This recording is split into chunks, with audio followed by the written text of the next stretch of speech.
Hello students, welcome back to your science class. In the previous video, we have discussed our chapter number 10, motion and measurement of distances, and we have studied up to the topic measurement of length. Today, we will discuss our next topic, how to measure the length of an object. To measure the length of an object, we place the scale along the object in such a way that the zero mark of the scale coincides with the left end of the object. Means, to measure the length of any object, we used to have a scale in our hands to measure the length of an object by coinciding the zero mark of the scale at the left hand side of the object. So then we read the scale division coinciding with the right end of the object to know the length of the object. Means, up to which point we have to study of the object, we place a scale by coinciding the zero mark of the scale to the left, from the left hand side and to the right hand side. In figure 10.5, the reading of the scale at the end of the card is 4.5 centimeter. Thus, the length of the card is 4.5 centimeter. Means, this was the object card. We have placed the zero mark over left hand side, and over right hand side we have only 4.5 centimeter length. So this is the measuring the length of a card. Next up, we have precautions to be taken while using a scale. Means, what are the precautions we have to take when we are using a scale to measure the length of an object? While measuring length, we need to take the following precautions to get the correct measurement of length. First is placement of scale. Means, the placement of scale should be accurate, or the zero end of the scale should be at the left hand side or left end of the object. The scale should be placed with the object along its length as shown in figure 10.68a. If we place it at an angle as shown in figure 10.6b, this our reading will not be correct because the scale placed here is not perfect. That's why placement of scale is very important to measure the length of an object. Next is worn out ends. In some scales, the zero mark cannot be clearly seen or the ends of the scale may be broken. Means, this mark, zero end of a scale, is not visible in some scales. So, in such cases, we should measure the length of the object by placing the scale at some other fixed mark, say 1 centimeter. Means, if zero end is not visible or it may be broken in some cases, so we will have our first mark as the fixed number. We subtract the reading of this mark 1 centimeter from the reading of the other end. For example, in figure 10.7, in this figure you can see that the zero end of the scale is broken. So we will take our first centimeter mark as the accurate measurement. The reading at one end is 1 centimeter and the other end is 5.5 centimeter. So we will subtract 5.5 from 1. So we will have 4.5 centimeter measurement, or length is 4.5 centimeter. Next is position of eye. Our eyes must be focused exactly above the point of which we are taking measurement. If we are taking 4.5 as a measurement, so our eyes should be focused exactly above the point which we are taking for measurement.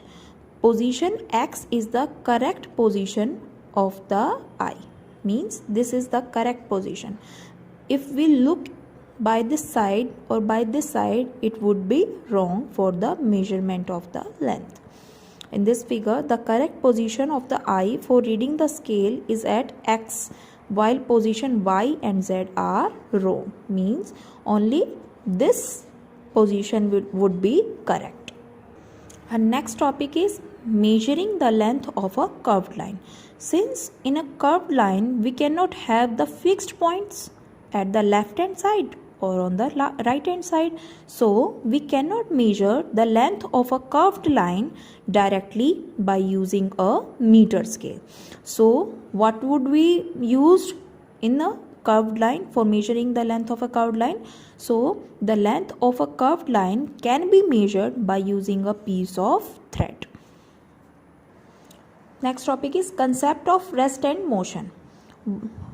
When we look around, we see many things. Some of these things like windows, doors and blackboards do not move. They all are called stationary objects. Means stationary objects are those objects which does not possess movement.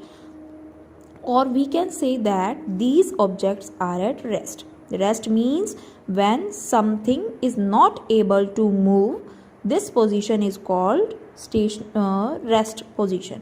On the other hand, we see a man walking on the road, a girl playing in a playground and a bus moving on the road. Means those objects which carry movement, these are called the objects in motion. These are the examples of objects in motion. The objects in motion keep changing their position continuously because they possess the moment. That's why they change their position continuously. An object is said to be at rest if its position remains the same. Means if the position of the object is same, it would be known as resting position or rest with respect to the stationary objects in its surroundings. An object is said to be in motion if it changes its position with respect to the stationary objects in its surroundings. Means when the position changes continuously, an object is said to be in motion.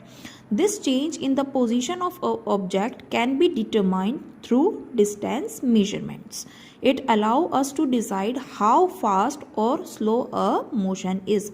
Now we have rest and motion are relative terms. To understand this, let's take some more examples. An electric pole appears to be at rest or stationary when we observed it by standing on the road. But the same pole appears to be moving when we observed it from a running train or a running car or running motorcycle. So similarly, a man sitting next to you in a moving car is at rest with respect to you, but he is in motion with respect to another man standing outside on the car. Means that's why we say that rest and motion are relative terms. So we can say that motion and rest are relative terms.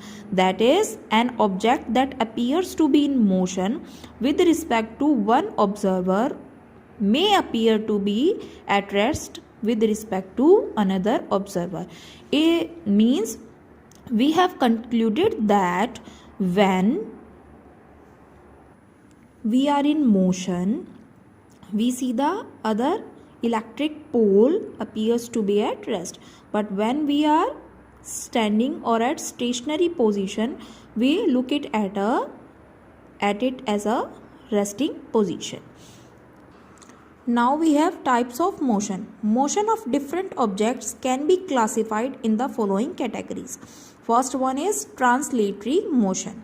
When all the parts of an object move the same distance in a given time, then the motion of an object is said to be translatory motion.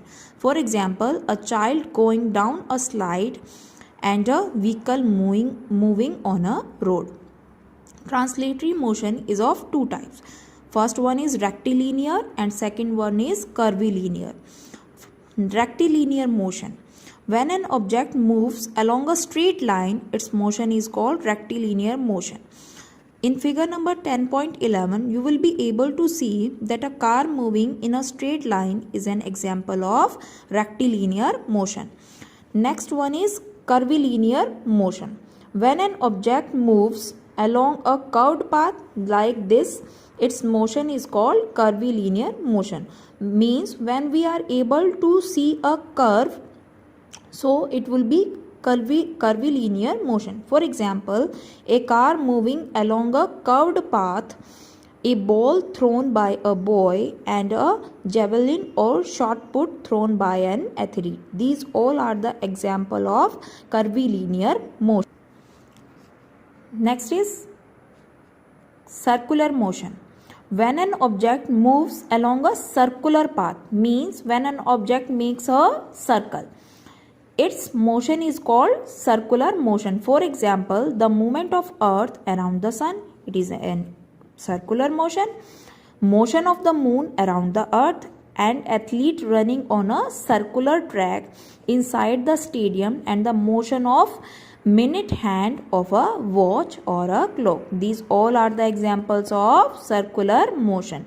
In figure number 10.13, you will be able to see that the minute hand of a clock moves in a circular path. Next one is rotatory motion. When an object moves about a fixed axis without changing its position, its motion is called rotatory motion. Just as in this example, figure number 10.14, a spinning top is an example of rotatory motion because a spinning top always rotates about a fixed axis. The motion of the blades of a fan, the wheels of the sewing machine, a giant wheel, a merry-go-round, a spinning wheel charkha, a potter's wheel, and a spinning top. These all are the examples of rotatory motion. Next one is oscillatory motion. When an object moves to and fro, means forward, backward, about its mean positions, its motion is called oscillatory motion. In oscillatory motion, the entire object moves to and fro. For example, to and fro motion of a stone, the motion of a swing, and the pendulum of a clock. Means pendulum moves from this position to this position only. Next one is vibratory motion. Pluck a string of a sitar or a guitar. You see that only the string moves and not the whole body of the sitar or the guitar. The motion of the string exhibits vibratory motion. Means the objects which carry vibrations will have the vibratory motion. When an object moves in such a way that a part or parts of an object always remain fixed and does not move, while the rest of the object moves to and fro in a definite pattern, its motion is called vibratory motion.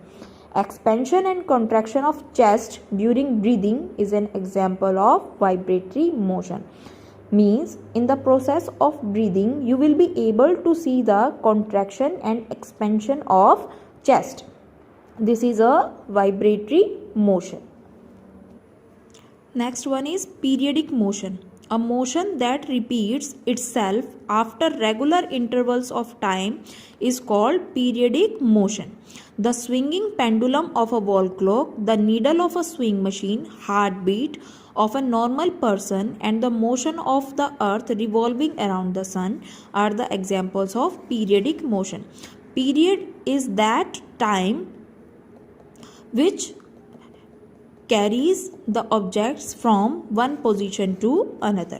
Motion of the earth revolving around the sun is a periodic motion. So this is an example of periodic motion. Now next one is non-periodic motion. In many cases, the position may be repetitive but not periodic. A motion that does not repeat itself at regular intervals of time is called non-periodic motion. Means there is no repetition of motion.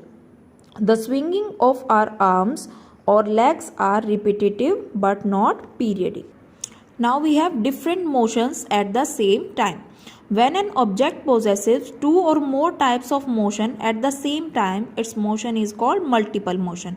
Means multiple motion is that motion when an object possesses two or more types of motion at the same time. By taking an example of a boy riding a bicycle is the example of multiple motion, because there are rotatory motion, translatory motion. Also, the wheels of a bicycle rotate. This is rotatory motion, and at the same time move forward in a straight or curved path, rectilinear or curvilinear motion. So we have rotatory motion, rectilinear or curvilinear motion. The earth rotates about its axis, it is rotatory motion, and revolves around the sun in a circular path. This is circulatory motion. So this was the example of multiple motions. We have completed our chapter now. So this was all for this video. Thank you.